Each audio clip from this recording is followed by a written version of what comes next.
Commissioner Saldana, can you hear me? Yes, I can hear you. Great, thanks so much. We'll start in just one moment. Thank you.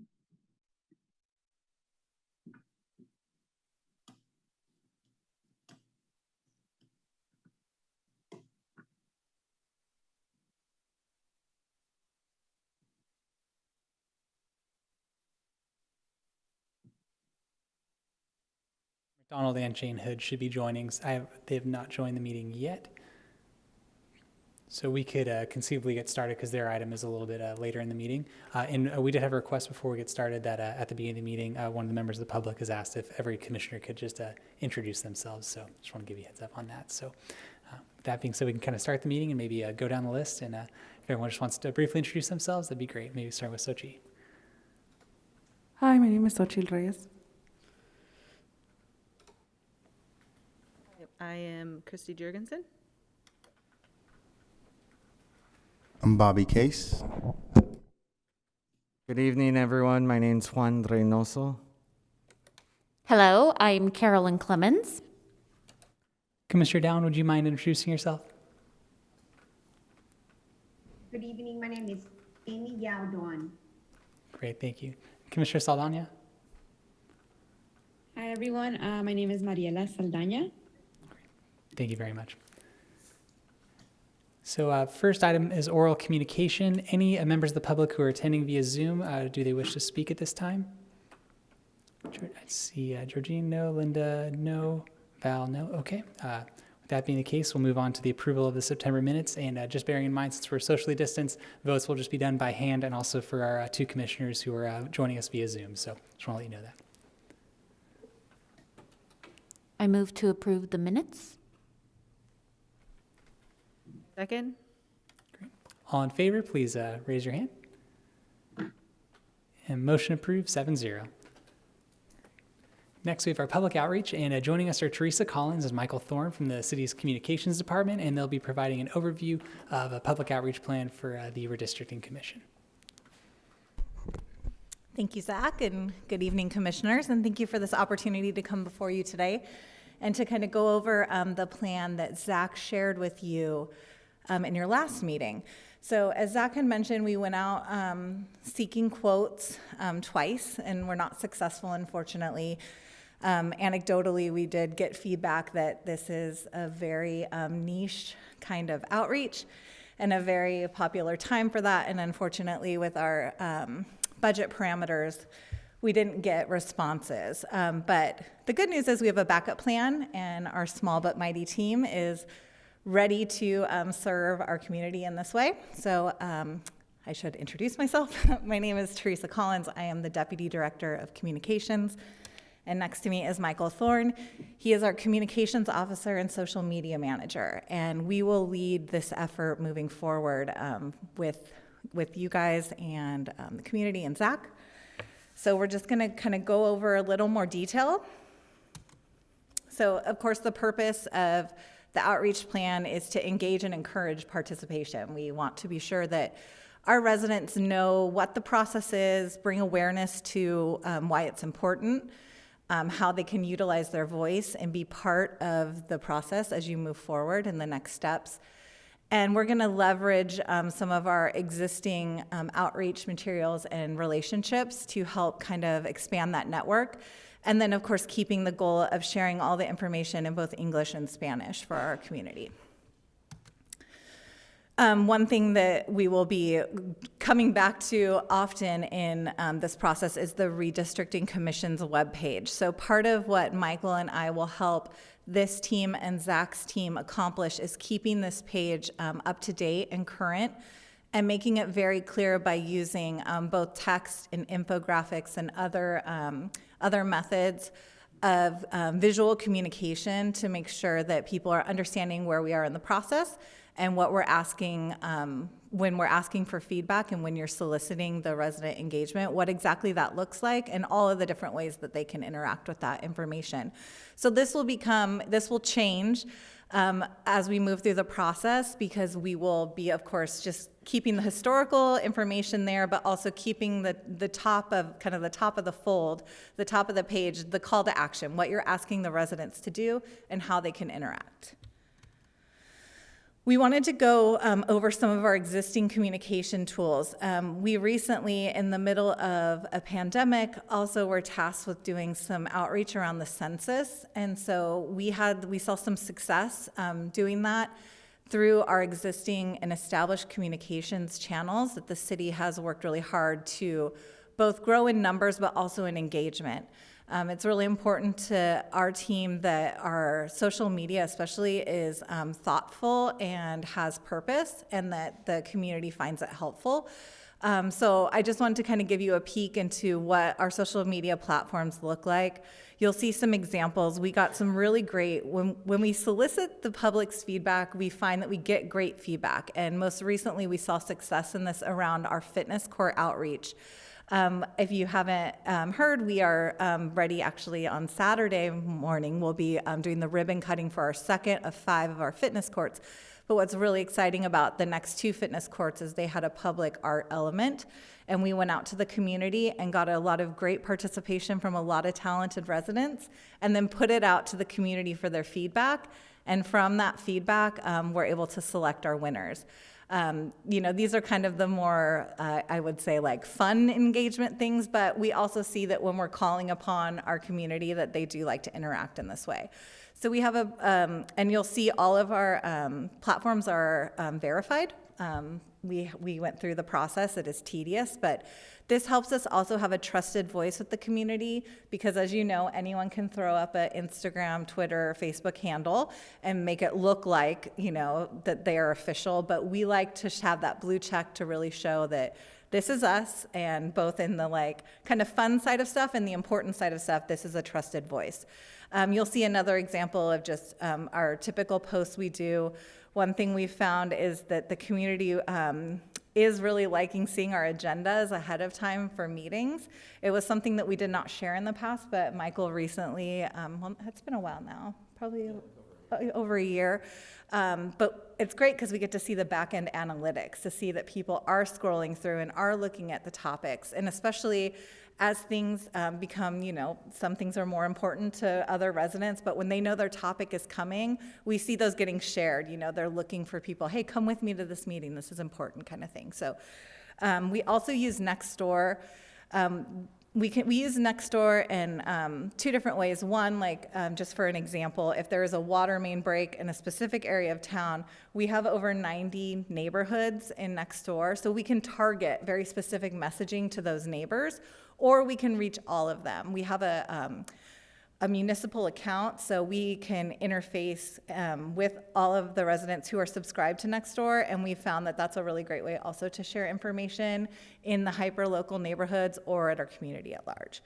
And then, of course, Instagram. If you haven't visited our Instagram, I encourage you to. It's a really great platform. We try and really, again, make those meaningful messages, but also Michael does a great job of making the content engaging, because sometimes the content may seem a little dry, but if you can find the right imagery around it and catch someone's eye, it'll make them stop and read what's going on. So that's our social media in a nutshell. Other things I wanted to just expand upon, Zach brought forth to you the mailing idea, and I wanted to give you some additional clarification on this, because this will take, if you guys are behind this will take a good chunk of the budget. So the city doesn't do mass mailings with frequency. Just as time has gone on, it's just not a very common or cost-effective tool, but we do find it effective when we need to do it. So the city does our biggest mailing of the year is our recreation guides, which come out multiple times, and those go to every resident in the city. And then we have a water quality report, which is a state mandated document that has to be mailed, and that's where we're pulling this kind of model from. So we move and we suggest that you think about and and consider sending a standalone postcard that's just about the redistricting process. Now, the water quality report is required to go to both businesses and residences. We could probably save a little cost if the commission doesn't feel like it needs to go to businesses as well. Or if you see value in that, then it's going to be roughly about $15,000 to complete this.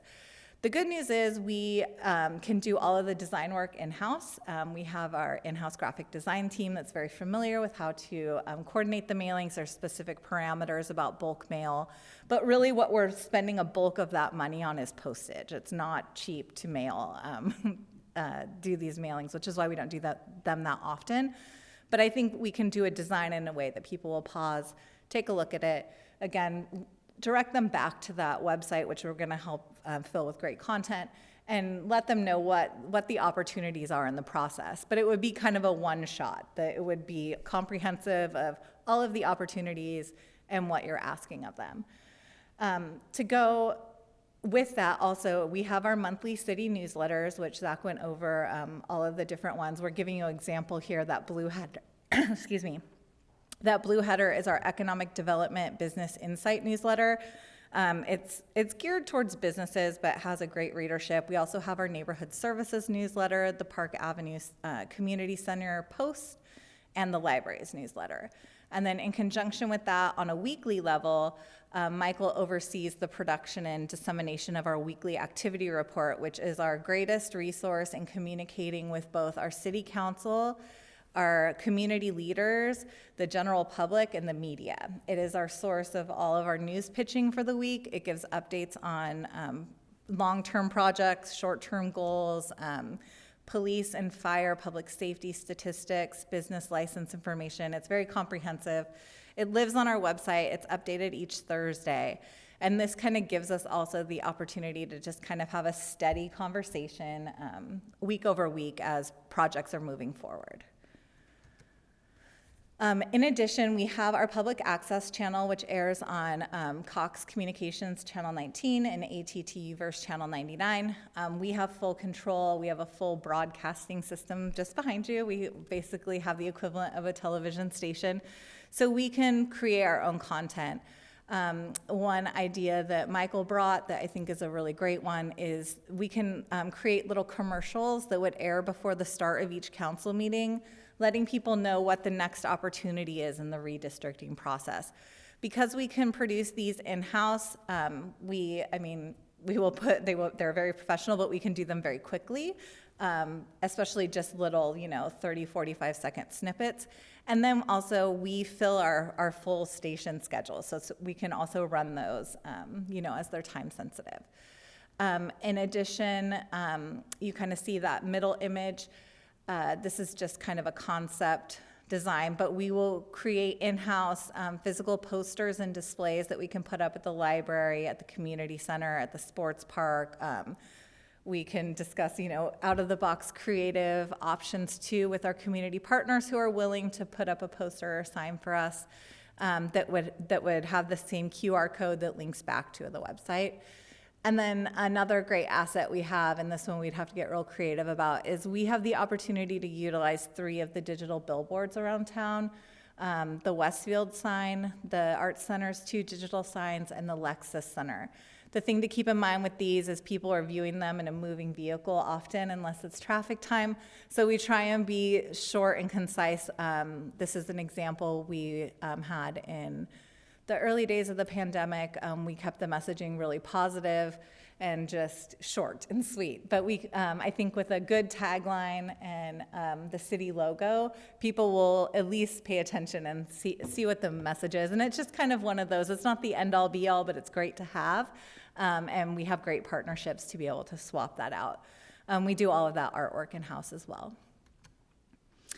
And then we have really great existing partnerships. I know it was discussed in your last meeting about, exploring the idea of some micro grants or, monetizing some of this engagement. We've looked into that, and we did do a little bit of that in the census work that we did. I think the time constraint around that may be a little too tight and the financial constraint, because we definitely would advocate for using a third party for jurying those so that it is completely unbiased, which costs an additional fund. And then that kind of chips away at the opportunity to do those micro grants. But we do have just a few examples, some great partnerships with the DBA, the Chamber of Commerce. We can get information out through the school districts using Peach Jar, especially since all of our information will be in both English and Spanish, which is a requirement of using Peach Jar. And then we have the cafe group, which meets on Fridays. They're still in a virtual format, but this is a really great group of really engaged community leaders who want to help each other. And a lot of times we find when we come there with things, we get the kind of unsung hero help that you don't necessarily think of off the top of your head. And these are just a few. We have other, smaller groups are just kind of the advocates that we know out in the community that can really help champion some of our messaging for us. So that's kind of the overview of it. Michael and I are happy to answer any specific questions you may have. And of course, we want to just reiterate that this process is really guided by you as the commissioners and Zach's team. And we're just here to help you inform and engage our residents and really provide that education that people may not understand the process. We want to help them understand the process. Thanks, Teresa. Questions from the commissioners for Teresa or Michael? There you go. Thank you for the presentation. That was very helpful. You mentioned analytics. What are some of the metrics that you all use to track posts and other things, and maybe meetings in terms of like attendance or people just paying attention? Yeah, I think I'll let Mike answer about the analytics. Look at me, I'm talking over you, Michael. So for most of our posts, we can just track like the engagement or viewership on them, and that just ranges really on the post. Some of our posts do much better than others. Just like to throw some numbers out, our Facebook in the past month has seen about 30,000 like viewers. That's across all of our posts, but it really just depends. I mean, we don't track how that translates to attendance at council meetings, but that's just on our accounts specifically. For the mailers that you send out, are those eco-friendly? Do you guys have like a, I don't know, are they recyclable or anything like that? I have to look into that. We've looked at some different options for recycled products, and if we can include the recycle, this can be recycled symbol. It has to meet certain criteria, but we definitely can look into that and see the difference in pricing for that. It's been a while since we've gone down that path, so it's probably a good exercise for us to do, but I'd be happy to find that out. And then do you guys have metrics on how successful those have been in the past? Like in sending out a mailer, do you get X number of responses or something like that? I will say yes and no. It's hard to track with what we have currently done in the last few years because like with the water quality report, there's no call to action. Okay. It's regulatory and it's like, here is information about your water. So there's nothing really for us to track. It's been a while that I can think of we've sent something that we had trackable data back. I think one thing we'll be able to look at analytics-wise is we do run Google Analytics on all of our web pages, so we will be able to, track the hits that the redistricting page is getting, and as we link out from that page, where people are going with the information, we'll be able to track that, but of course that's not really in real time. Right. This is just a very unique situation. With the census information and stuff that we put out around the census, we didn't really have control of those analytics because essentially we were the vehicle for that information coming from a bigger entity. So unfortunately, I don't have like great analytics to share on that. We just, we look at the overall engagement that we had or the anecdotal feedback we got from those who engaged in that process. Okay. I think my concern with the mailers is it's just so much of the budget, right? $15K for 63,000 mailers that we don't know, what kind of response we're actually going to get. I will say that reaching out to that many people, I think, is very good. I just don't know what kind of benefit it would have. So I'd like to chip in on that. So one of the thank you guys for being here and putting together this presentation. one of the things that stood out to me was the business mailer, right? And when I thought about that, I just think about the overall process and the intent, and redistricting is based on, the population. In addition to that, and in contrast, I like the idea of peach jar, right? Because most everybody has kids, but not everyone has a business, right?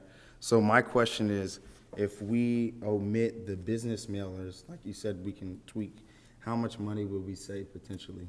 Yeah, I can have the mail house extract the business addresses from the list and get Zach an updated figure on that. I did not go through that work yet because I wanted to get your direction on, what you thought about that. From an objective standpoint, just knowing what I know about mailing, it'll definitely bring down that postage number, which is like I said, the majority of it. With the design work being done in-house, we're not paying graphic design fees. The printing, if we go with the standard printing, I'll look at the option for recycled paper or paper that can be recycled, is about $3,000 to print that 6,300 cards. So we won't see a big dip in the printing cost, but we will see it in the postage. Oh, okay, you're saying 3,000 to print, not. Yeah, 3,000 was to print 63,000 postcards. Okay. And then the postage came in at just over $1,100 in the postage. Oh, sorry, 11,000. Thank you. I was like, man, I need some more coffee. I just saved you a lot of money accidentally. No, yes, just over 11,000. So with that being said, follow-on question, let's say hypothetically we save the 11,000 or something close to it. What would you say would be our best bang for our buck to sort of reinvest those funds? Where do you guys think would be the best place to, use that 11,000 we saved? Yeah, we can definitely look at additional options. We haven't done a lot of traditional media like advertisements in newspapers or things like that, but I think we have a really great relationship with the Escondido Times Advocate.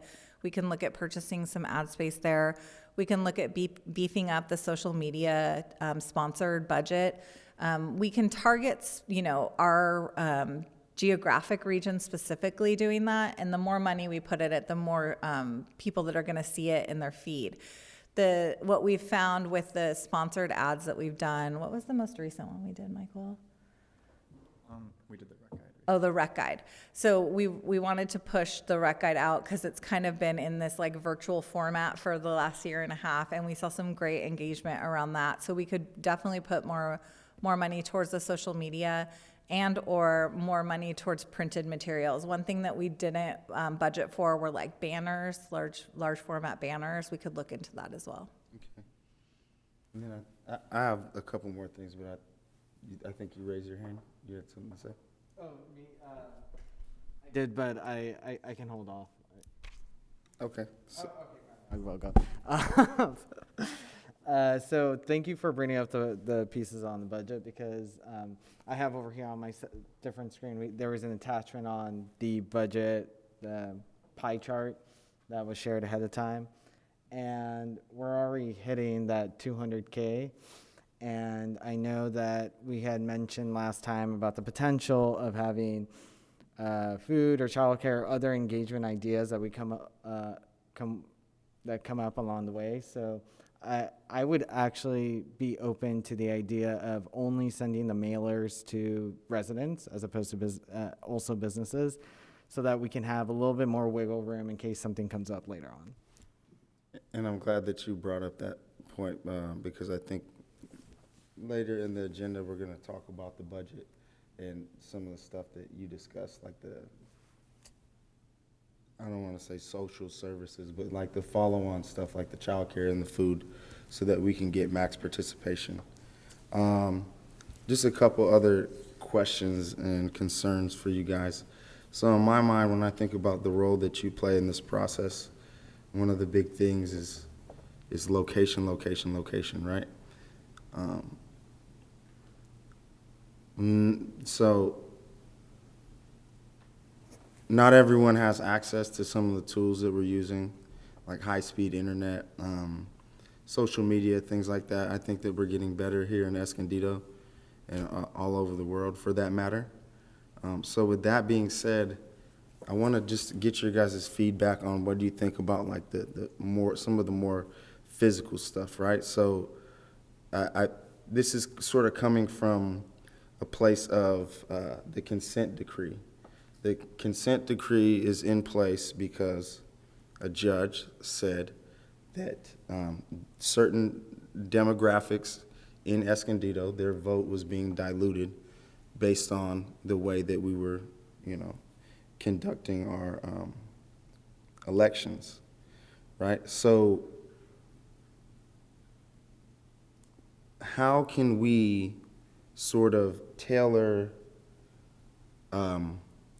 getting the word out evenly, right? If I don't have a laptop and Wi-Fi, I'm not gonna hear about this process, right? So in my mind, and I'd like to get some feedback from the commission too. In my mind, I'm thinking like laundromats, right, with the QR code mailer. Because everyone, you may not have high-speed internet, but just about everyone has a phone these days, right? Parks, I think, is great. And specifically, I wanted to ask you if we've thought about the North County Social Services Center, right? If that's something, like where are we thinking as far as like the concentration of physical locations? Yeah, for sure. We have a great partnership with the county office at the Live Well Center you're speaking of on Mission.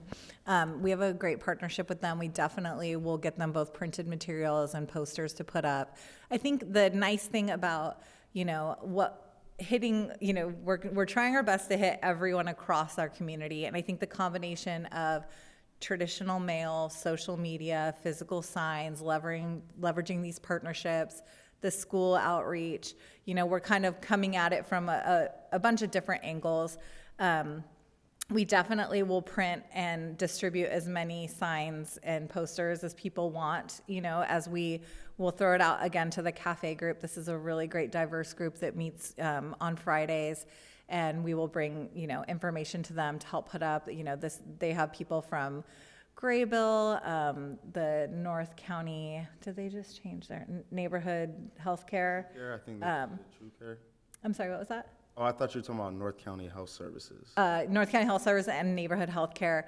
So we kind of have a good, representation of healthcare. And then in addition, the compact group, which we found this group very helpful with Census just information distribution, because these are very engaged teenagers who want to help with their community and they volunteer.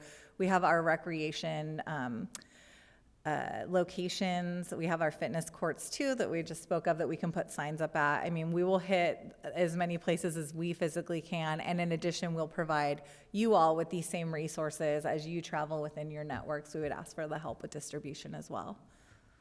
Okay, and last question, this is kind of for Zach. Yeah. Is there any way that we could maybe put together like a subcommittee, like a couple of commission members to just be in liaison with you guys, and just sort of have an up-to-date idea instead of, at the next meeting a month from now, right? Because we have only so many months left in this process. Is that something that we can do and just have like a point of contact with them? Yeah, sure. Okay, so to answer your question, yes, the commission can create a subcommittee. You just want to make sure if you were to do something along those lines, that it would be something that could move rapidly and meet regularly, and obviously be an asset to the communications team and helping them, with crafting their messaging. But it would just be a requirement of a vote of the commission if you guys want to do so. But you'd also want to nominate, the individuals to serve on that as well. And you couldn't have more than 3, right, Zach? Correct. Can't have more than a quorum. Yeah. What do you guys think? Good idea, dumb idea? So. I have a question, please. Oh, and Commissioner Dowan is there as well, and Commissioner Saldana. I heard Commissioner Dowan speaking, sorry. All right, thank you. Thank you for the very nice presentation. I have a few things I wanted to get, a couple questions. Number one, thank you for sharing how you reach out to the communities, at large in the city of Escondido. I wanted to know what target population are you targeting? Do you have any language bank available? Because I have not heard any of translation. I know that in the city of Escondido, the largest population is the Spanish speaker, number one, and predominantly that the whole population. And the second one is the Asian communities. So because I haven't heard any flyers or information that would have the language availability to target those populations, I wanted to know, how do you approach that? And also you did mention leveraging partnership and some of that, but I haven't heard anything that you're talking about utilizing the library, utilizing the supermarkets to do, outreach tables and things like that. Can you explain how you do that? Because I agree, website, Facebooks are very, very popular, but if you are focusing on the younger generation, I agree, but probably not a really, for other population, for older population that I want for us to target, especially with redistricting. They need to understand what's going on. Thank you, Commissioner Down. I'll speak to that first as it relates specifically to our requirements with translation. So per the consent decree, we have to publish all of the public hearing notices as well as all of our agendas in Vietnamese, Tagalog, Mandarin, Spanish, and English. So we will continuously do that as far as our normal requirements within the consent decree. As you will have seen, we'll talk about later in the budget portion of the meeting, that the translation, there's a significant cost associated with that we will look at. But as it pertains to the work of Teresa and Michael, I'll let them speak to this, but they can, we might be limited financially with being able to do translation in all of the languages for marketing materials, but we will most definitely adhere to making sure that all of the public hearing notices and all of the agendas and minutes are posted in compliance with the translation that's required for the consent decree. But Teresa, if you want to speak to that at all. Sure. The city's policy on community outreach of any variety is that is always offered in both English and Spanish. So any flyer, poster, anything like that will be offered in both English and Spanish. In addition, the city, as per best practice for municipalities, utilizes Google Translate on our website. So our website is available in every language and dialect that Google Translate translates into. So the redistricting website, everything that is on that website will be able to be translated. And then built into a lot of the social media platforms, all of them, as a matter of fact, is the ability to translate in your chosen language or dialect. So we found that our best practice there is to make sure that the text is in English and that it can be translated clearly into the chosen language of the reader, and that our graphics we post on social media for this outreach will be both designed in English and Spanish. To answer about our older adult population, we have a very robust older adult services program within the city that is run through our community services department. It lives out of the Park Avenue Community Center, and we will definitely utilize those networks to get the word out to our older adult population, which includes both just physical posters and signs. They also distribute flyers at lunchtime. We do serve senior lunches every day, Monday through Friday, so we can utilize that as well. Commissioner Jorgensen, there you go. Sorry. Going off of that, is there any way with the QR code, so we put that in Spanish and English, but then it takes them where they can choose a different language from there? Correct. Okay. Correct. The QR code will link back to the Redistricting Commission website, which utilizes the Google Translate platform. Commissioner Saldana? Nothing? Okay. And then Sorry, nothing. Commissioner Reyes? We have a couple comments from the public. Just want to bring them up for our attention. One was a question concerning who publishes the Escondido magazine. Could these be a venue to provide people info on redistricting at a low cost to no cost? The Escondido magazine is a publication in partnership with the City of Escondido and the Escondido Chamber of Commerce. Unfortunately, the timeline of the magazine will not align with the redistricting process for this time. It will be likely published. We kind of got off of our normal publishing schedule during the pandemic, so unfortunately that won't be a way we can utilize the magazine, but we can utilize our partnership with the Chamber and definitely ask them to include the information in their weekly and monthly newsletters and on their website. And then another question that came from the public was, will you be having a booth at the street fair October 17th to inform people about this redistricting process and a list of dates when you will be meeting in the future? Commissioner Clemens is excited. There you go. One of the things that we discussed at the last meeting was doing this outreach at community events. I think that my understanding was that us as commissioners would be present to help facilitate that. I think that's where our volunteer hours come in, you know. So I know for a fact that the library will have a booth for volunteers there. Is there a way that we can also have a booth at that event? So it's possible. I'd have to look. I do not know what the availability of booth space is right now Okay. at that particular event, but we can do the research on that. And then if we have similarly a subcommittee that's created of individuals who want to serve for the marketing and outreach for the commission, then if I'm aware of who those individuals are, then I could say, okay, we're going to reserve a booth at this event, and you could just show up and basically, you know, distribute flyers or, you know, answer questions from the public. So I can specifically look at the October 17th meeting if you'd like. I think that'd be great. Yeah, if there's no booth space, can we use eminent domain? Is that something we can? We may be able to partner with the library. We might see what other groups are out there. For the materials that will be present, I would anticipate, I'm not to speak for Teresa or Michael, but I don't think we'd have a robust amount of materials to present, maybe just one flyer or something to that extent. So We could definitely have something created by then for distribution. And I just recently, actually I think this morning, saw the final list of vendors, and it did not appear to be sold out. So I can help you, Zach, with contacting the chamber to see if there is still booth space and what the fee would be for that, if you'd like. and then we'll have to talk about that from the budget standpoint later on in the meeting as to how much we want to allocate resources for this as well. Very good. Okay, real quick, Commissioner Doan brought something up about language minorities, and I can appreciate that concern. I just wanted to clarify with the consent decree, as far as what we're like language translation services for the outreach, right? We're only required for Spanish and English, correct?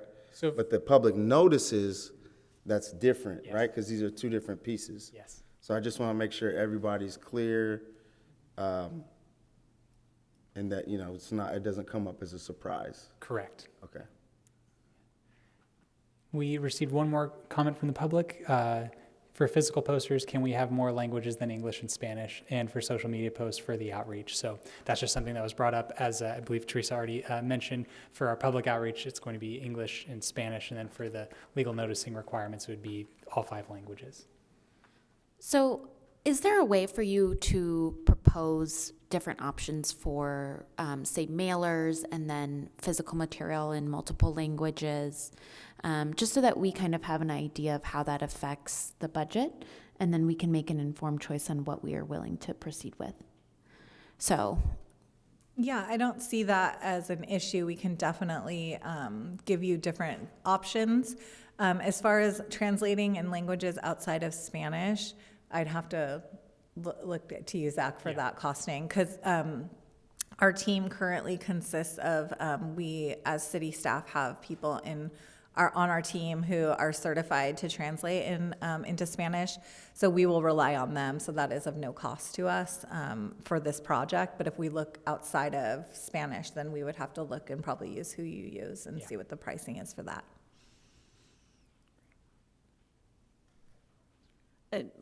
With us looking into having it in other languages, what materials were you thinking about? well, I think that the request was to have the Posters. Posters. The question is, for physical posters, can we have more languages than English and in Spanish? And for social media posts and for the outreach, but physical posters seem to be like the actual product that they were referring to. For the social media part of that, the platforms will natively translate into whatever your preferred or chosen language is on your account. So hopefully that will take care of that concern. As far as the posters go, again, we just have to get the pricing from your translation service, and we'd also want to know from the commission what languages you would want to see those posters in. So is there a way that we can once we pass this motion for the Community Outreach Subcommittee, that I think Chairman, Commissioner Clemens volunteered for that. You volunteered for that, correct? Sure. Okay, cool. Yeah. Is there a way that we can get like a breakdown per language, right? Because I mean, in the perfect world, we want to have every language to reach every single soul in Escondido. But at the end of the day, there's only so much money in our budget. So is it possible for us to get like a breakdown? Like here, you want to include this, you know, the 4th highest spoken language in Escondido is going to cost you this much. Is that something that's possible? I can just give some context maybe for that. So for example, today's agenda that was published in all 5 languages cost $1,320 for the translation into all 5 languages. So, and that's also including the minutes and including everything else as part of that. So and you'll see in the budget breakdown later on, translation for materials is quite expensive, and we're using Language Link, which is one of the normal groups that's in the area. So that just gives you some context for cost. And that number, as I've budgeted out, it's going to continuously. That's why our budget is so close to that $200,000 right now. So if we were to do this for our marketing, we would be shaving off a good amount of the actual volume of outreach that we could do if we start translating. But that's just something to be aware of. And I'd also just like to remind the person with the comment Yes. from the public. I would just like to remind that everything we're linking back to links back to your Redistricting Commission website, which does utilize that Google translation function. So there is, it is one more step, I understand, but there is an option then for a lot more language and dialects that's already built into our platform. I just worry about our budget with that, when 90% of people living in Escondido speak English or Spanish at this moment in time with the last census. And so that with what you were saying with Google and everything else, with us going back to that website, I think where our money is, I think that would be way too much. If what we have in our hands costs, $1,000 or more, to be able to do that with all the other material, I don't think that would be in our budget. So, and I really appreciate that concern. So let me just make sure I'm tracking here. So you said something about Live Link or Language Link. Language Link. They're a local group? I apologize. I don't know if they're local specific. They have offices around the region, so they're not Escondido specific or anything to that extent. They're a larger organization. Okay. So, but with the social media piece, that's all Google Translation Services, right? The social media translation exists on their platforms. Each specific platform will natively translate to the language you have set, but the graphics that we create to put on social media will be in English and Spanish. Okay, cool. So I think I understand your concern, and I understand Commissioner Doan's concern. We want to reach everybody. I really like the idea of QR codes and like Linktree and stuff like that, right? So is that a place that we can, at low or no cost, reach all those language groups, right? Like have like a QR code that goes to a Linktree, and then it has the tiles for the language. Is that something that we can do? Or would we have to go in and kind of like? We'd have to go in and create those. Like if we utilize Linktree on our Instagram, and we could definitely in the Linktree, we prioritize based on topic. This will become one of the top that will link to the website, which will use the Google Translate. If we wanted to create separate links for each of the 5 languages, then that would have a cost associated with it, because on our staff, we only have team members who are certified to translate into Spanish. So we'd have to go outside for the other languages. And I would work with Zach to figure out the costs on that. And then we would need direction from the commission on what materials you'd want those to link to and what languages. Direction from the subcommittee? From the subcommittee. Okay. Yeah, and I think if we could put that on our next agenda to talk about what essential things we would want to have translated into those other languages. I agree. Yes. Great. Any other questions or comments? Just had one other comment came in from the public. It was more just a follow up. The individual who asked questions about the poster translation just said, but the physical posters as a first contact to the public will not be available in more language, so the concerns about the outreach may not be as impactful. So just that was their response. Yeah, I think we'll definitely take that into consideration in the subcommittee. I personally don't think that $1,300 is too much for a poster if that's the post that we choose to use throughout this process multiple times. So the extra cost would just be in reprinting. We could be a one-time cost of the translation and then multiple costs associated with printing and outreach. But I'm happy to explore that as part of the subcommittee, if that's what we choose to. So should we make a motion to? Yes, if you wish to move forward with creating a subcommittee, then you would want to make a formal motion and appoint 3 individuals to serve on that. But as the discussion was brought forward, I think Vice Chair Jorgensen said the essential items we want to talk about what will be translated at the next meeting in October. So I leave that up to your discretion if you want to create a subcommittee now, or if you want to wait until the next meeting in October and then do that at that time. I leave it to you. It's totally your discretion. Because right now, irrespective of having a subcommittee, we can still have individual commissioners attending the October 17th street fair and other things. So, but that's up to your discretion what you would prefer. So I would recommend we create it next time, just so that it gives more people more time to consider, if they want to be part of it. Sounds good to me. Okay. And by that point, you'll have more of what would be available to us for print instead of the flyer. Correct. Okay. Mm-hmm. And in the meantime, I'm hearing direction that we would want something created for distribution at the street fair if we are able to secure a space. Is that correct? Because we would need to get moving on that. Yeah, we would need to. Agree. Yeah, I think so.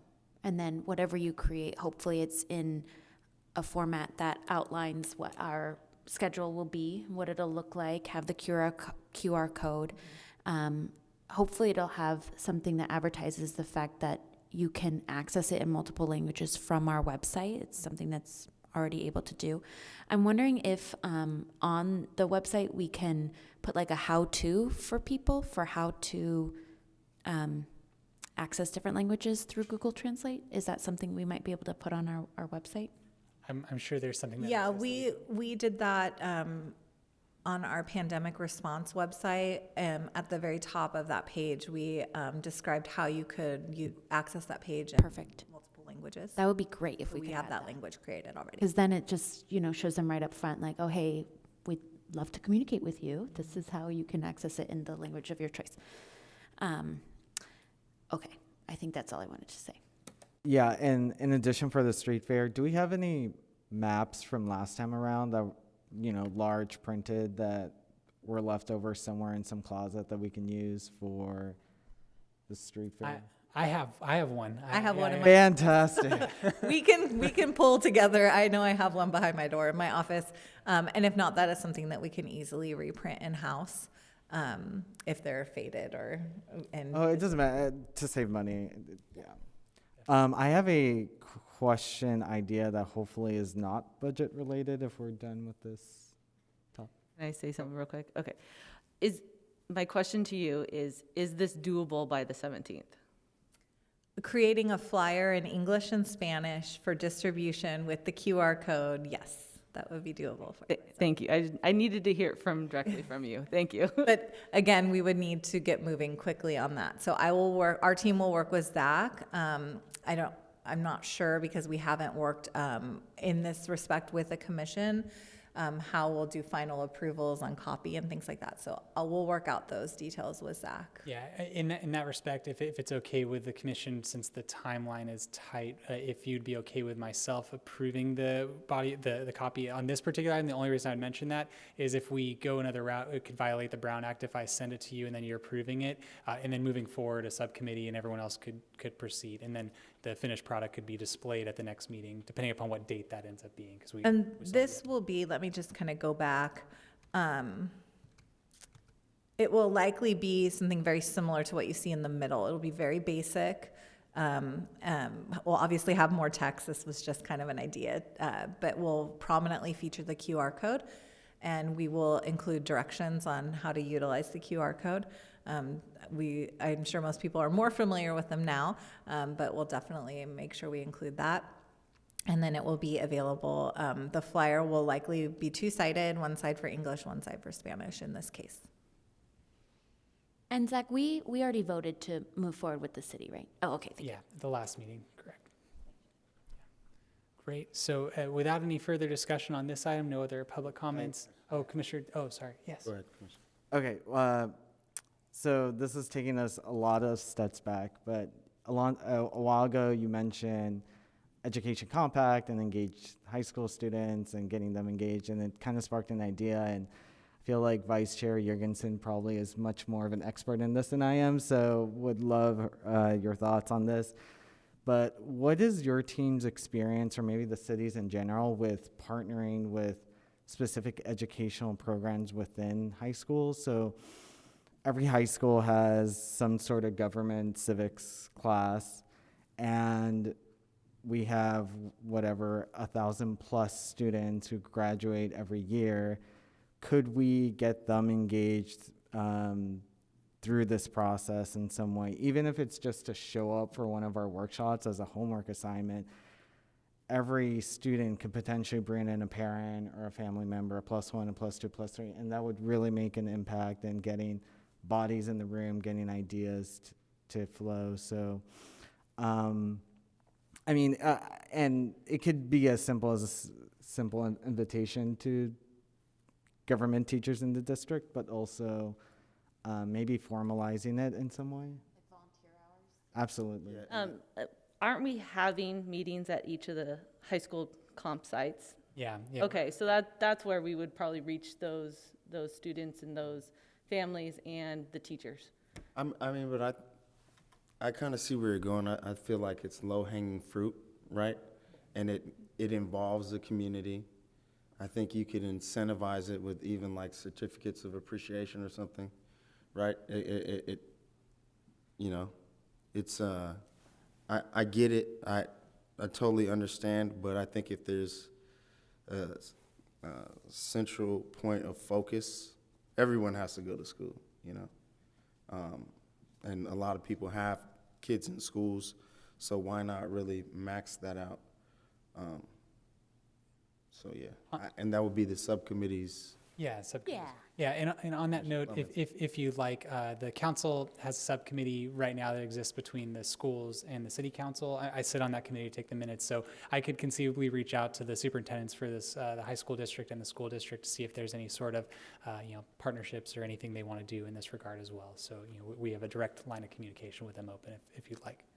In addition, Zach, we have two other avenues, partnerships that we can call upon. One is Michael receives a weekly update from the high school district's communications person, Paula, and we would be happy. It's reciprocal. It goes both ways. So she sends us information to push out through our weekly activity report, and in return, we send information that maybe, we can just put the word out that this is happening, that perhaps any of the government civics teachers want more information, we can get them in contact with the subcommittee you're creating.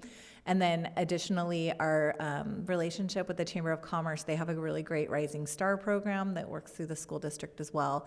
And those students become kind of champions for, things that are going on with the chamber, so they can kind of understand how the business world works, and they get a good insight into that. So we can always ask them to share the information as well that way.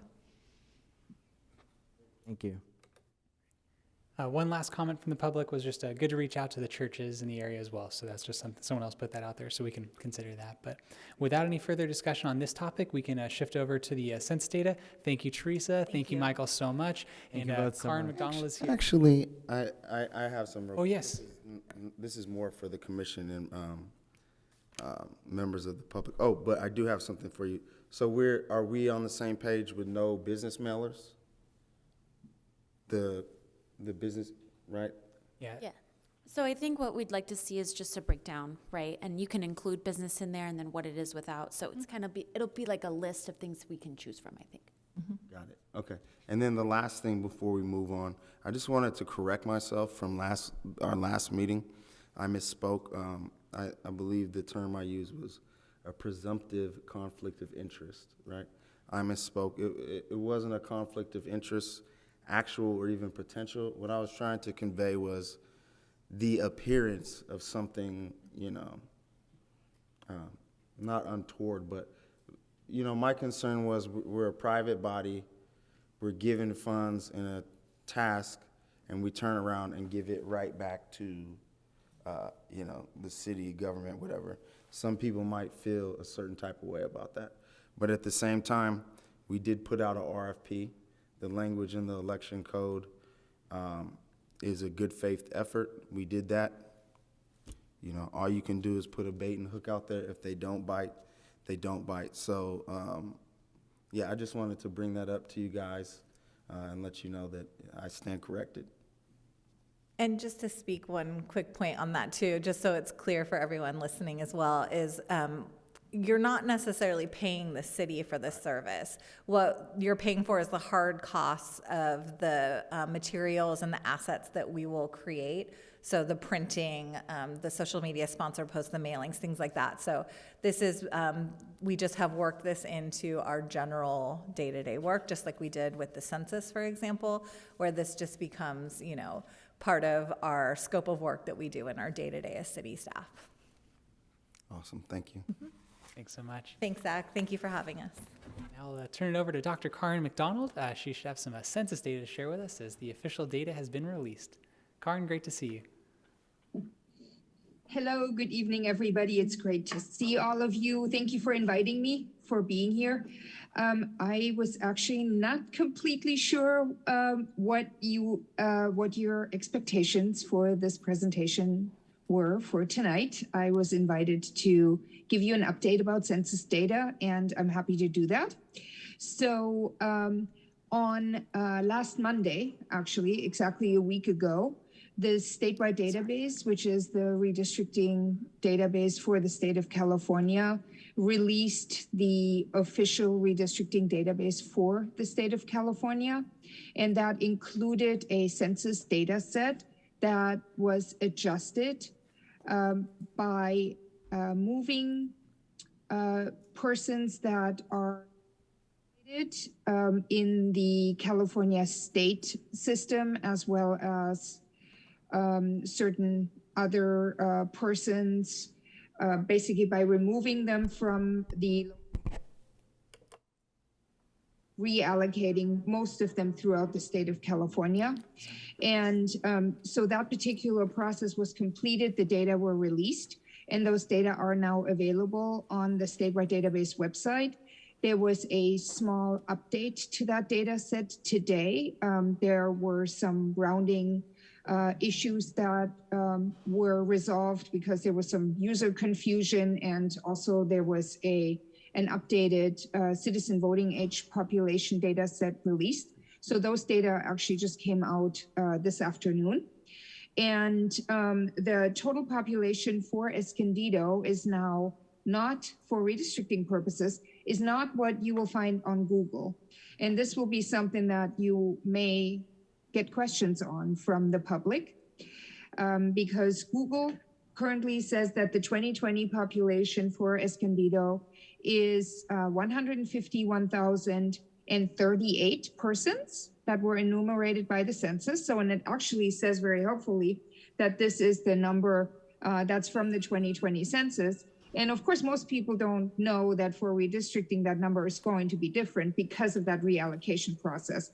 So Escondido actually picked up some population. And the population that we will be using for the drawing of district lines will be 151,516. So in this reallocation process, there were some people that were either randomly allocated to Escondido, or those persons originated in Escondido before their term of incarceration began.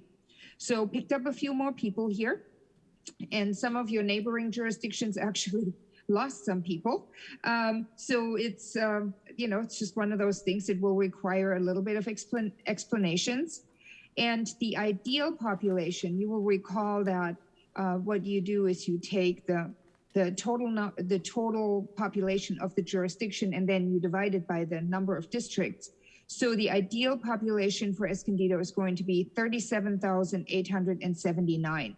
So this is what we're going to be looking for when we're drawing our districts. I do not yet have your over-under population, so I can't unfortunately tell you right now which districts are overpopulated and which ones are underpopulated. I will probably have that by Wednesday. We're waiting for a shapefile from the city that should come in tomorrow. And we just wanted to make sure, even though we have the boundaries from after the California Voting Rights Act process was completed, we wanted to make sure that there weren't any annexations or anything has changed with the city boundaries. So we're going to be integrating those boundaries into the 2020 census geography, and then before the end of the week, we will send some information over to Zach. And then if Zach would like to distribute that to you, then we can all see what the over and under population is for the city. So that's my very brief little update, and I'm here to answer any questions you may have. Perfect. Thank you so much, Karen. Any questions from the commissioners? I see Commissioner Dowen. I see your hand raised. Please go for it. Thank you for the update, Dr. McDonald. I appreciate it. Couple questions.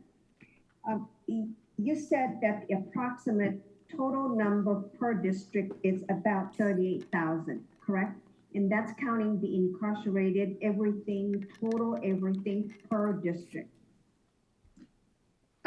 That's correct. That's the ideal population that we would be trying to get to. So it's 37,879. Right.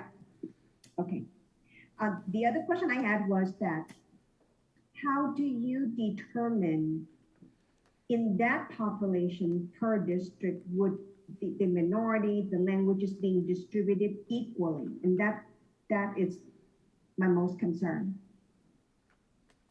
Yeah, so when we're drawing lines, so first of all, we're going to give you a map that basically shows, gives some ethnic breakdowns for each district, so we can take a look at that. Right. We're going to do a preliminary Voting Rights Act analysis, and then figure out whether we have any areas that could rise to potentially what we call a Section 2 district, so a majority minority district. So we're going to be doing that over the next few weeks or so, and you will also be able to get race and ethnicity for the districts, but then also for the small geographic units that we use to build the district the districts. So as we're putting them together, we can have a running total also, and basically show the various breakdowns of those populations.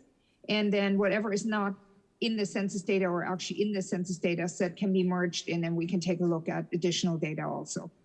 Perfect. Thank you. That answered my question. Thank you very much. Great. Okay. Any other questions from the commission? Seeing none right now, Karen. So thank you so much for being here, for joining us and for giving us that update. And obviously we'll have more from you as time progresses. And thank you so much for taking all the time for being here. Absolutely. Thank you. Thank you. Great. So now we can pivot over to the budget. So if it's all right with you guys, I'm going to head down to the staff table to show you that.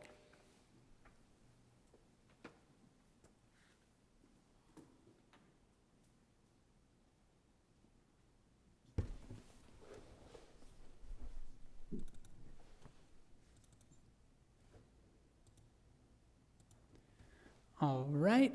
Hopefully everyone can see it. So at the last meeting, it was requested that I put together just a simple, easy to understand chart of where our budget stands and how we're allocating resources. So hopefully the public at home can see this too. I believe that Jorge will bring it up on the screen in a moment. With that being the case, just going over where we are, and as you see the total budget, we're right at $199,673, and we have been allocated $200,000. So let's go over each area in depth, if that's all right. So public outreach, that number is actually incorrect. That one is supposed to be $20,000. That's 10% of the budget. Translation for prior agendas, we're looking at $4,918. So that's already been spent and allocated for the agendas and minutes that have already been produced. Translation for future agendas, it's anticipated right now that it'd be about $22,080. If we have to do rush services, that number could fluctuate and jump a little bit, but I've tried to budget at a higher end for us to be aware of that. Right now, translation in person, this is a large expense for us, and it's actually up to the discretion of the commission how we want to approach this. So when the commission was first formed, obviously we're doing this in the midst of the pandemic, so we decided to adopt a hybrid model towards our meetings. So we're going to be doing virtual and a physical presence, so just like we're doing tonight. So right now we have translation services available that can be done in person, and then it would also simultaneously be able to be done online for virtual attendees. So by doing it that way, that basically doubles the cost because we need that many more people to be available to translate. So it's up to your discretion if you would like to proceed with only offering translation services in person, or if you'd like to do translation services both in person and virtual. And that's up to your discretion, because if we didn't offer it virtually, it would lower that budget slightly, probably bring it down closer to $30,000. Translation of public notices, so those are the legal required notices. Those are everything that we have to put out, about $10,000. And for Karin's group, the Q2 data, about $81,000. And then facility reservations, right now, we're seeing that little sliver there of $1,375. We talked at last meeting about offering other services such as childcare, additional food, things along those lines. So we can be a bit creative in certain respects. There is some room here on this budget as a whole, especially if we look at alternatives with if we're going to max out that $20,000 for the public outreach, or if it ends up being $18,000, or however you want to go about it. This is your budget, is up to your discretion. So if we ultimately end up wanting to remain at $200,000, we're there right now, and obviously there's really no contingency beyond that. Bear in mind that you have the resources available to you. If we needed to go back to the council to request additional funding, we could. But as of right now, to complete the legal requirements of the consent decree, this does it, and this is basically the budget that we have set forward. And that public outreach piece isn't a requirement, but as we're doing good faith and making sure the public is going to attend, that's where that $20,000 is going. So just want to throw that out there. If you guys have any questions or thoughts on how we could allocate maybe things a little bit differently, I'm totally open to it and whatever I can do to help.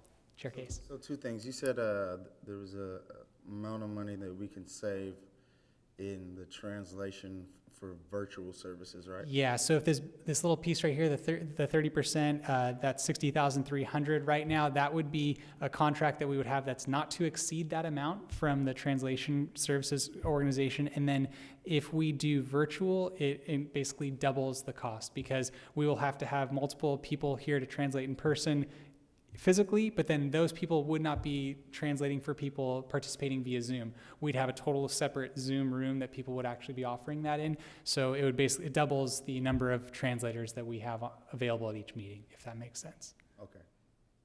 And then the second thing is... Zach, I had a question. Yes, Commissioner Dowan. How do you estimate the total amount for each categories based on what information? I'm so sorry. So for the public outreach, that's based off the $20,000 that we've talked about being allocated for public outreach. The translation of prior agendas has already been spent. That's for all the meetings we've already had, so that's where that number comes from. This is my anticipation of what it's going to cost based off of the costs we've had so far as we have future translations of agendas. The translation of in-person, I've gone through the process to get a contract available for us to review from a group that offers translation services, and this would be $60,300. We haven't executed that contract, it's just available, and that's basically that doubles if we do it virtually versus in person. Translation of public notices, this is based off of, we already do public noticing for planning commission meetings, for city council public hearings, so this is based off of that cost estimate to do that within the Times Advocate, but also within the other language minority papers that would be doing public notices in. So that's the cost estimate based off of there. The demographer contract has already been executed. We approved that as a commission at the very beginning. And facility reservations, this is based off of all of the reservations that I've made with the different schools and what they've said the cost is going to be. So that's how I've come up with all of the numbers here. And I apologize, this 60,000 figure above public outreach is incorrect, but it's accurate in the section over here on the left where it says public outreach at 20,000. Thank you. Yeah. Yes. I'll just be real direct to address the $327 gorilla in the room because that's how much we have left in our budget. We are strapped. I think that I don't feel comfortable with, without having a contingency in our budget. And I think that something's bound to happen, much less the fact Commissioner Reynoso brought up the idea of kind of like support ancillary services. I don't know what you would call it, but just to help the public get there and be able to contribute.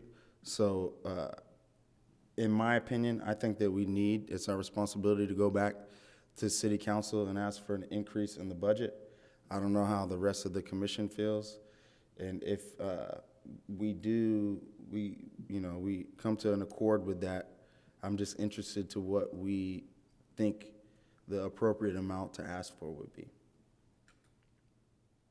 That is definitely an option that we may need to take.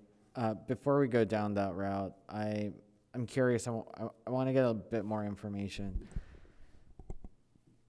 During the pandemic, what has been the city's experience with people actually using virtual interpretation services during general community meetings? Because through my own job career of planning and supporting lots of jurisdictions across the state, we always offer virtual interpretation through Zoom, but we find very few people actually utilize it, unfortunately. So if we had to make a budget decision, I would be in the perspective of keeping the interpretation services in person, as in for like the workshops, where I feel like people who would require those services would be more likely to use them as opposed to the virtual components. And I feel like I'm talking a lot. And then the other point is, my hope is that by January, we don't have to necessarily rely on virtual for people to be able to participate, that this pandemic can be over. But you never know about that. So yeah, I just wanted to hear your experience with use of interpretation services. Yeah, Commissioner Reynoso, thanks so much for that point. So during the course of the pandemic, we switched to a virtual format for our city council meetings, then a brief period of time hybrid, and now it's just a completely in-person meeting. During the course of time, we never offered translation services online, and we have translation available if a request is made in advance of the meeting, I believe 72 hours in advance, but we have not had to do that at any of the council meetings since I've been city clerk here since 2019. All that to say, I can speak back to my prior experience as city clerk of Oceanside when we went through the redistricting process where we had the actual translation services available. We had them available in all the languages in person.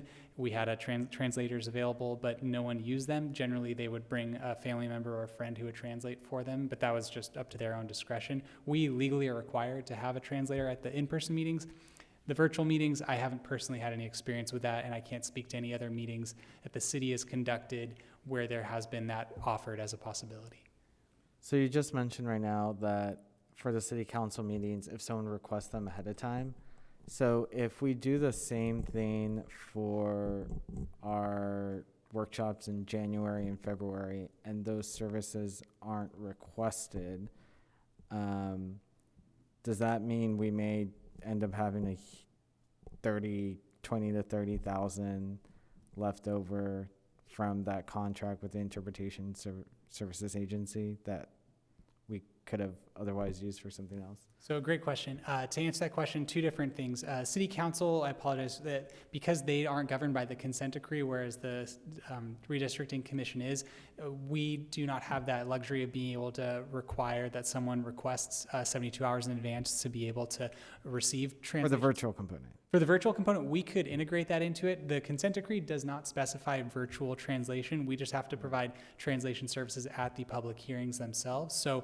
if for example, we decided we are not going to provide virtual interpretation services at the commission meetings, that would free up about $30,000. If we wanted to say we're potentially going to offer that if it's requested 72 hours in advance, we could do so. I'd have to look back in the contract though. When we are offering translation here, we're utilizing city staff who's readily available, whereas we're contracting with an outside agency who can do all of the languages. Therefore, if we were to put in that stipulation of 72 hours, I don't know if we would still incur a cost if we informed them, because I don't know exactly how that would work with their own time constraints and if they've allocated time to attend a meeting and then we tell them they're no longer needed. I don't know if that makes sense. It does, thank Yeah. you.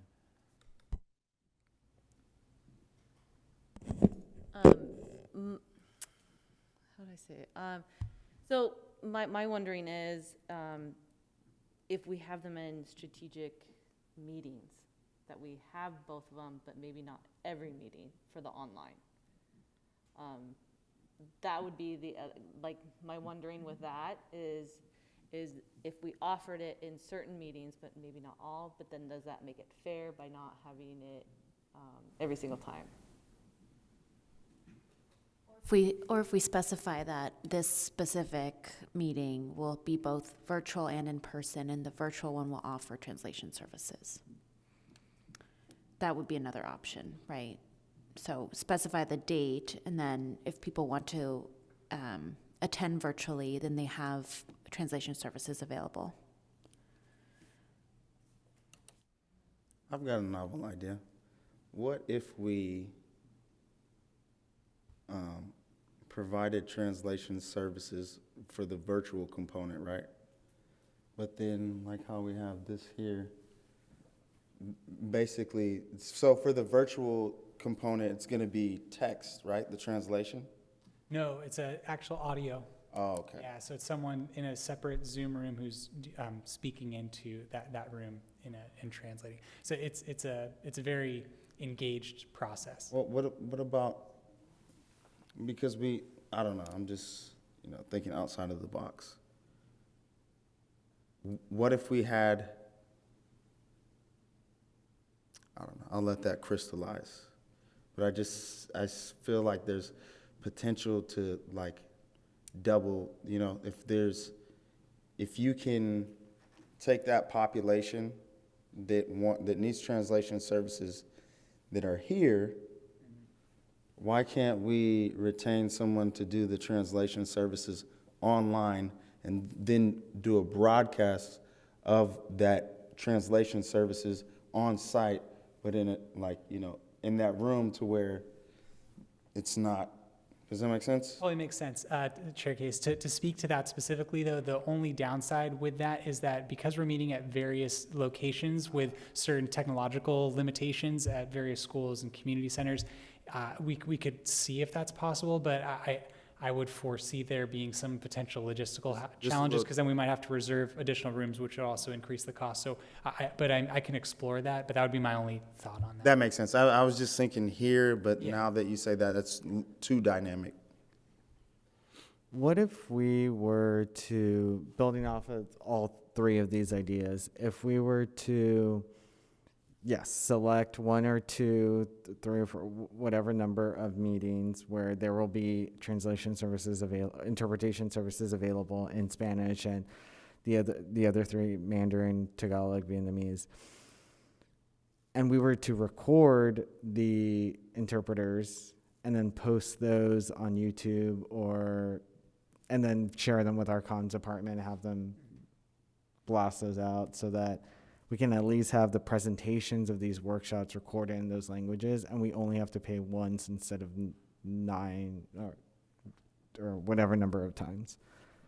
So I'll repeat that back to make sure I'm understanding. So the concept would be at the commission meetings when we have the individuals doing the translation, we would be taking an audio recording of their translation and then posting that online. So we'd have like 5 separate recordings online. Is that correct? Yeah, I know that on Zoom, when you do the interpretation room, you can have a staff member join that. So for example, I've joined the Spanish room and then I press record, and we have both a English recording, both video and audio, and then a Spanish recording, both video and audio, so that someone can then later on view the presentation. Of course, view the presentation later on. Of course, that depends on us having the same presentation at all 6 of those initial workshops, and then the next series of 3 public hearings. Yeah. And the public hearings are going to be dynamic, right? So it's going to be a back and forth. Yeah, the map drawing meetings, those first 6 public hearings, we're going to be receiving public testimony about the communities of interest. There will be dialogue amongst the commission. Karen and Jane will be kind of drawing maps in real time. So it will be dynamic and it will change a bit. We could, though, to that point, logistically, I think we could make that happen at least for 1 or 2 of the meetings and have it posted online, but the content would change from the first meeting to the 6th meeting as far as the maps will be getting developed over the course of those meetings, if that that. I think that's still a great It's a good idea, though, because at least then it allows people to see what's available to them, right? So if, you access the first one and you see, oh, okay, I can go in person and somebody will be there who speaks, Vietnamese or something. Right? So it'll show, at least it's kind of like a, hey, look, this is what's available to you. This is how it works. I think even if we don't choose to go with the virtual translation, posting what one of those, maybe what the first one looks like, I think would be really great for the community because then they can see what it's all about before, maybe taking the first step and going to the first meeting. And this could potentially tie into the kind of outreach that we're doing as part of this, where we really, if the decision is made to focus on in-person translation at meetings, that we focus that the marketing is part of that too, that people are aware of that, and then we do that first recording, post that online, so that also directs people to attend in person, like Commissioner Clemens was saying. So that might be a kind of a hybrid model approach that we could take, something to consider, and that would drastically reduce the budget being allocated in there. So then, just so I'm tracking, so we're still gonna pay for that $60,300 translation in-person fee, right? So right now, that's what I have tagged for that. Contract has not been executed. What would happen is if we decided tonight that you wanted to proceed with only offering virtual translation at one meeting, I would go back and get a quote for how much that would reduce it. Probably reduce it down to $35,000 to $36,000. I don't know exactly what that cost will be, but then that would leave us with a buffer of $25,000 to $30,000 in the total redistricting commission budget that can be allocated to childcare, that could be allocated to food, that could be allocated to public outreach. That would give us more flexibility. Okay, so I thought the $60,300 was just for in-person and no virtual translation. No, this is for I apologize. The way I have it classified as in person is that the meetings that are taking place in person. I'm so sorry because we have 4 different categories of translation right now, and I didn't bifurcate that particular big chunk right there because the way the contract was written was just for all of those services are being provided for the in-person meetings. Okay, so that's a really good idea then. Yeah. Okay. With that being said, though, I still think that we need to go and ask the city for more funds. And what's this? I think I totally agree. I think what we should probably do first is get a good idea from Teresa and Michael as to what they can provide, right? And then we can have a discussion as to what we think needs to be provided. And that'll give us a better idea of how much that's going to cost. And then when do you think you'll solidify the contract, Zach, for the translation? I can have the updated contract and have that by the next commission meeting whenever we decide that's going to be. This contract for the $60,000 I already have in my possession. Okay. I can distribute that to you if you'd like, but it probably makes sense for me to distribute it with the updated requests. And that being said, if it brings it down $30,000 roughly, or $25,000, that money isn't solely in a translation category. It's just the redistricting commission budget. So you could take that $25K, put 20 towards public outreach and 5,000 towards childcare. So you wouldn't necessarily need to go back to the council if you didn't want, or you could wait until a later time to go back to the council. The other thing is the way these are being budgeted, you go to the council next month and ask for resources. We could go to the council in January or February and ask for resources if the need arises. Yeah. So, but it's totally up to your discretion on that. So I love that approach. With that being said, there's going to be some lead time, right, in us approaching the council. Yeah. Right. So, and time is of the essence here. It's just a matter of months. We don't want to be faced with, I'm not going to say a budgetary crisis, but we don't want to be pinned in a corner and then like, so this is what I think, and I'm going to make a motion. I'm gonna put it to you guys, all right? I think that we should sort of put ourselves on calendar, if you will, at the next city council meeting, because I believe you said the October 13th. October 13th, so is that a Friday? No, it's a Wednesday. All right, October 13th, that's a little over 2 weeks. I think that we should sort of get ourselves on calendar, and in the meantime, or if we don't have enough information to make an informed decision, I don't think the city council is going to be upset that we took something off their, agenda, right? Yeah, to that end, so if I could speak to that, we could get you on as the lead of the city department that is in charge of the city council agenda, I can get us on the agenda anytime, at any council meeting. So lead time isn't too, it can be very, very quick in that respect. So with that being the case, if we wanted to get on the 13th, we could do so.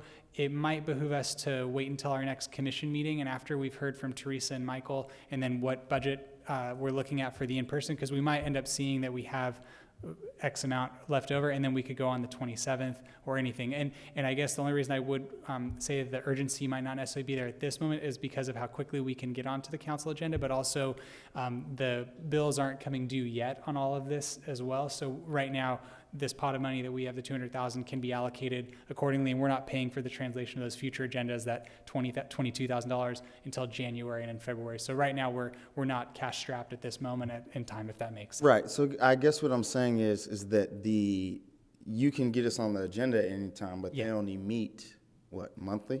So they meet, generally we meet the first 4 Wednesdays of the month, but it varies. Depends upon how many topics are going to be. Like this month we have, in October, there would be the 13th, 20th, and 27th, but they might cancel the 20th meeting because there's not a lot of agenda items that are coming up. So it varies, but all I would need is just the week before a council meeting to know that we want to do that. So say we met in middle of October, and at that time we're like, hey, we want to go on to the October 20th or 27th meeting, then I would just get an item on the agenda. I'll put together a staff report and make a proposal to the council. So it can be quick. Well, belay my last. I did not know that they met so regularly. Okay. I would prefer to wait until we get additional information from city staff before going to council. Have you discussed too when we're going to come up with how much we need for services such as childcare, food, and stuff like that? Because I would also want to know how much that's going to cost and take from the budget as well before we move forward with figuring out if we need more money or not.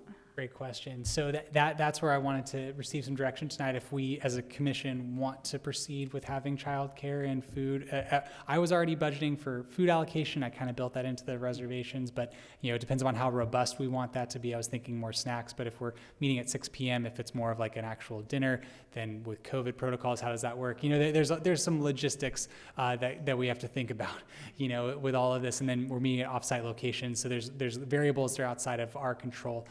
In that regard. So if you would like, Commissioner Reyes, I can come up with a proposal of how much that would be, what that would actually look like practically, how that would take place at San Pascual High School, and where the childcare would take place. So I could put together a proposal and come back at the next meeting and show you what I found. But I would anticipate it just, if I were just estimating, somewhere between like $5,000 to $10,000. I don't know. I'm thinking childcare is pretty expensive, and I think for that 3-hour meeting on weekdays for 9 meetings would probably be costly.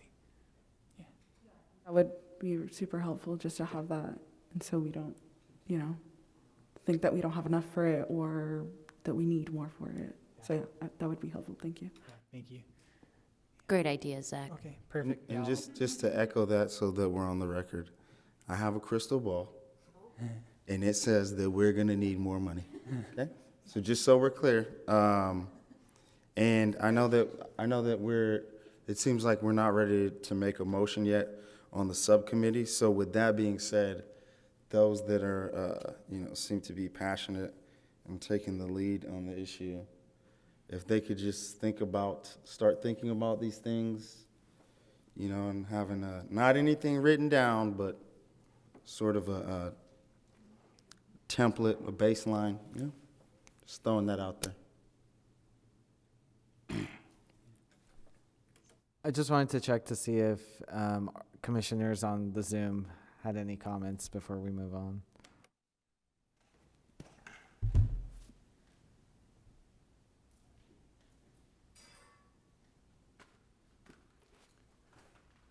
I am seeing none. Looks like Commissioner Down and Commissioner Saldana are good. So, and then no comments from the public on this item. Any other discussion regarding the budget? No. And I will hop back down to the computer and I'll pull up another screen for you.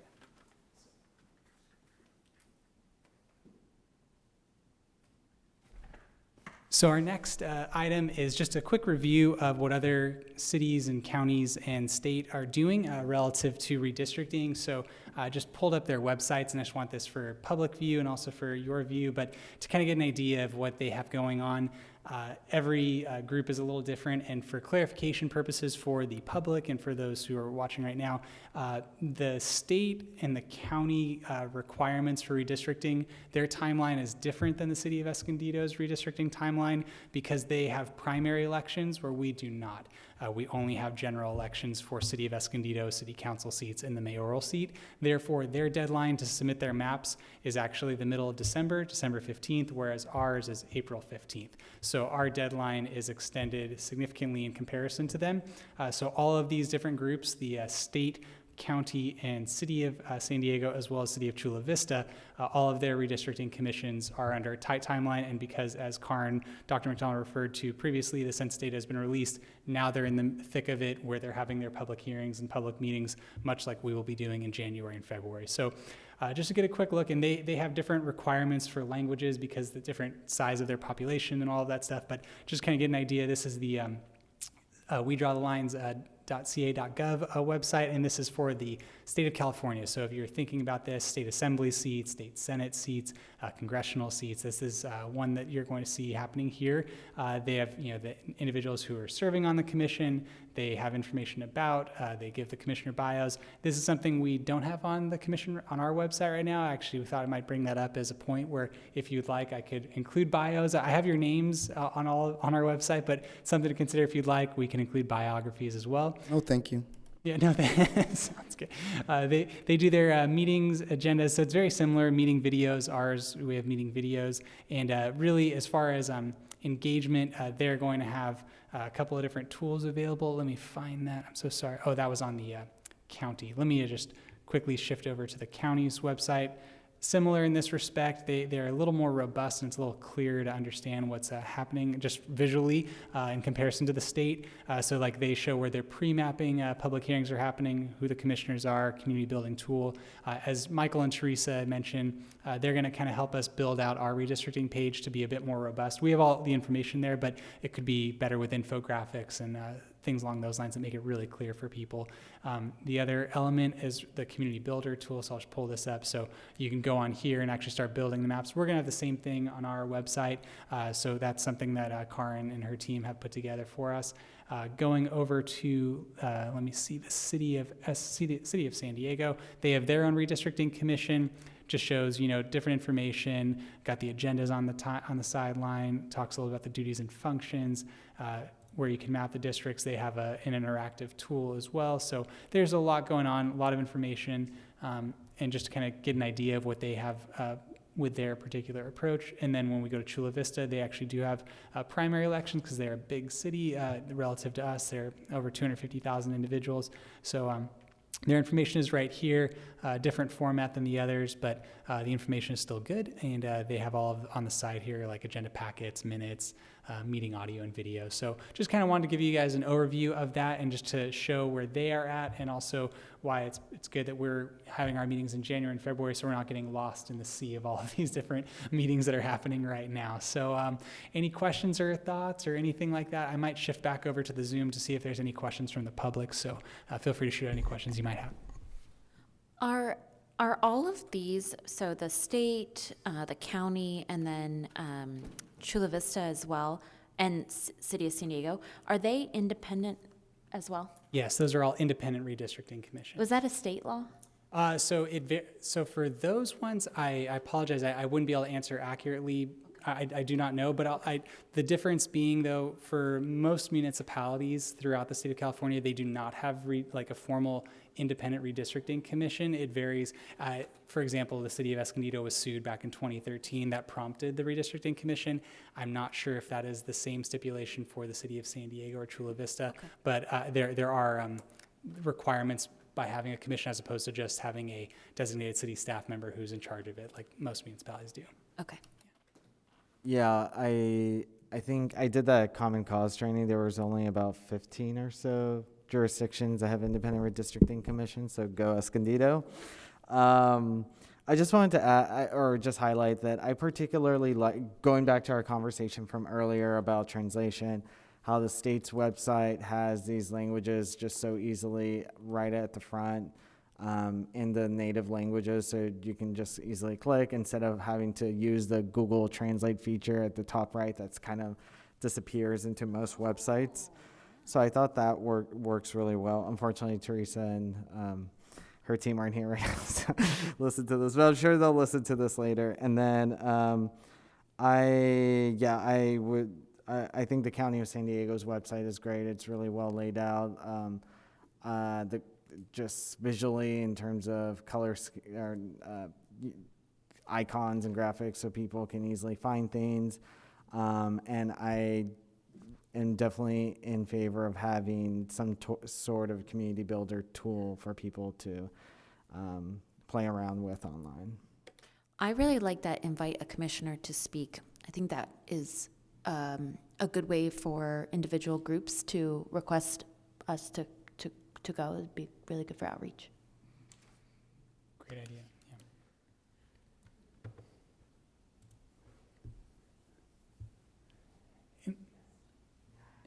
Yeah. Any other questions, thoughts, or anything like that? And I apologize, Commissioner Down or Commissioner Salania, I cannot see you right now, but if either of you have any questions or thoughts, please feel free to speak up. It's okay. Oh, I wanted to address a comment from the public about the bios. I also agree that it would be really great to have them if possible, just because it would make us more personable. People would really know a little bit more about our background and maybe, I don't know, just really see what the committee is made up of. I think that would be really informative, and just, that's basically all I wanted to say. Thank you. Great, thank you. Yeah, and if the commission would like, I can easily put that on the website, and if you want, we could have pictures of all, and we can do, however thorough you would like it to be. No, not a problem at all. Great. Any other questions, thoughts, or insights? All right, I'm gonna shift back over to the computer, and then we'll go to our next item.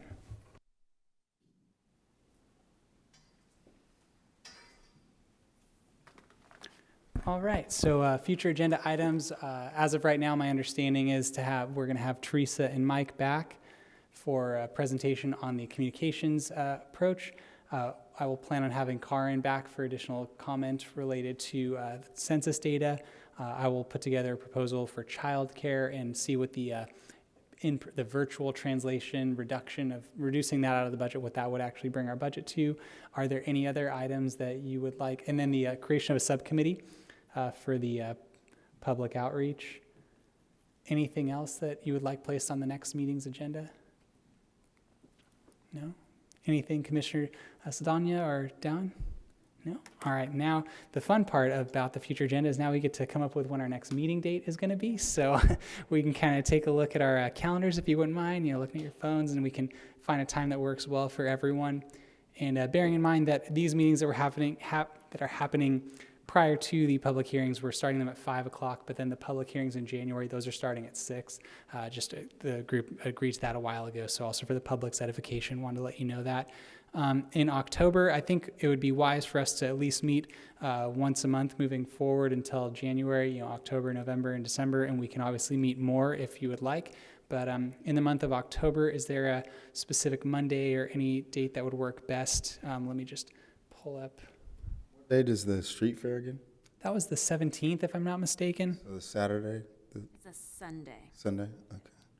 Yeah, so we could meet that the week of the 11th, like on October 11th is available.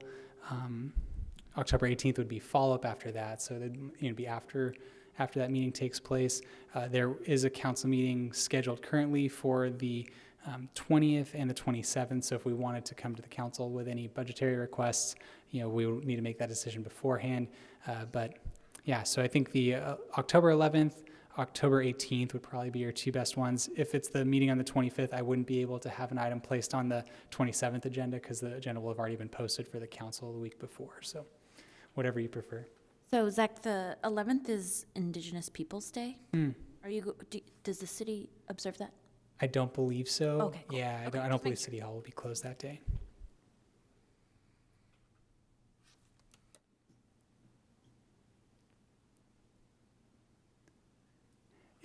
I'm open to whatever. Okay, no worries. The only thing I don't like about the 11th is it's 2 weeks from now. Yeah. We've covered a lot of ground. Yeah, so if we did the 18th, and if I understood the discussion previously, you guys are okay with myself making the decision with whatever Teresa and Mike come up with for the 17th, I can just be in, well, right now might be a good time, separate from the committee. Do we have anyone here who would be interested in attending the October 17th street fair to do that? I'll attend. Okay, in Saldana, yeah, so I've got Many of us, okay. Yeah, so it could be up to 3. So Commissioner Saldana is volunteering, and Chair Case is volunteering, and then we could have one more if you want, or it could just be 2.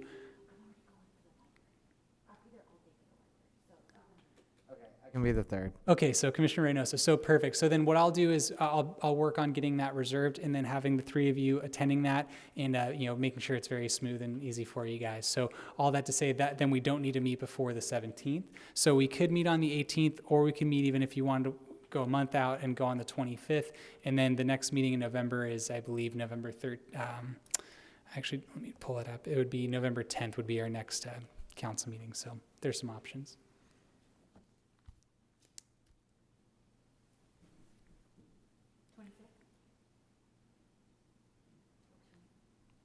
October 25th, Sounds good to me. 5 p.m., October 20th. That works best for me because Okay. I'll have my report in and Perfect. I'll be a happy camper. Great. That's good. Yeah, and we want to be mindful of that too. You guys are going to be real busy coming up here in January and February, so thanks for, we'll push it out to a month. So October 25th will be our next meeting at 5 p.m. Last item is a new item on the agenda, just for our commissioner reports and disclosures. Commissioner Dowan and Commissioner Saldana from last meeting, we just created this new item at the end of the meetings for commissioners to disclose any communication you might have had with community groups or individuals about the commission, and if you have any other reports you want to share, but we just kind of save this for the end of the meeting. So we can start with Commissioner Saldana, then Commissioner Dowan, and then we'll kind of go down the list from Commissioner Reyes over this way. So Commissioner Saldana, anything you need to share, report? And you don't need to if you don't have any. It's not a problem. All right, nothing. No worries. Thank you. Thank you. Commissioner Dowan? I'm good, thank you. Great, thank you. Commissioner Reyes? Nothing to report, thank you. Commissioner Jurgensen? Nothing to report, thank you. Commissioner Case? Nothing to report at this time. Commissioner Reynoso? Nothing to report. Commissioner Clemens? I mentioned to my, we have a strategic planning committee on, which is part of the library's board of trustees. So our committee meets with community members in order to develop what our strategic plan will be for the next 5 years of the library. And in that, I mentioned the Redistricting Commission. So. Awesome. Great. Excellent. Well, with all that being said, thanks so much for all your hard work today. Any last comments from the public, oral communications? Seeing none. Yes. Thank you, Zach, for all your hard work. No worries. Thank you, guys. Yeah, honor to work with you. So Thank you thank to you and all city staff with today's presentation. Totally. Right on. Excellent. Hope you guys have a good night. The meeting is adjourned.